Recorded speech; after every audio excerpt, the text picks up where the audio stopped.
प्राचीन समय की बात है। एक छोटे से गांव में एक रहस्यमय जगह थी जिसे लोग आशीर्वादित वन कहते थे। इस जगह में हर पेड़, हर पथ और हर कुंडला कुछ अद्वितीय रहस्यों से भरा हुआ था। वहां एक छोटा सा बच्चा था, नाम था आरव। एक दिन उसने सुना कि वहां एक विशेष पर्व है जिसमें आशीर्वादित वन का राजा उसे दिखाने आएगा। उत्सुक होकर वह वन की ओर बढ़ा। राजा के सामने पहुंचकर आरव को विशेष रूप से आवाज दी गई, तू जो चाहता है वह सिर्फ तुझे एक ही बार मिलेगा। आरव ने सोचा, फिर अपनी इच्छा कही, मैं चाहता हूं कि हर बार मैं बोलता हूं, वन का सुंदरता मुझे हमेशा अद्भुतता में रखे। राजा ने मुस्कुराया और उसे आशीर्वाद दिया।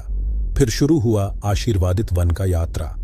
पहले ही पथ पर आरव को एक रहस्यमय पेड़ मिला।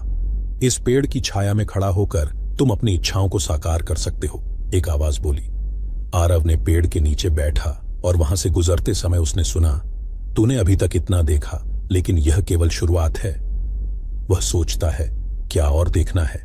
अगला स्थान था एक चमकता हुआ कुंडल जिसमें एक विशेष द्रव्य था।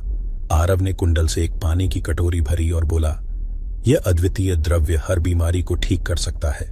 एक राजकुमार ने सुना और आकर्षित हो उसने कहा, मुझे भी चाहिए यह द्रव्य, मैं भी चाहता हूं लोगों को मदद करना। आरव ने उसे दिलाया कि इसे सही तरीके से उपयोग करना सीखें।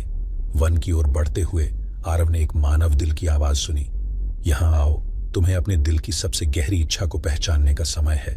आरव ने ध्यान लगाया और अपने दिल की गहरी इच्छा को पहचाना। एक मीठा सा हंसी सुनाई दी और राजा का आवाज आया, तुम्हारी इच्छा सच हो गई है।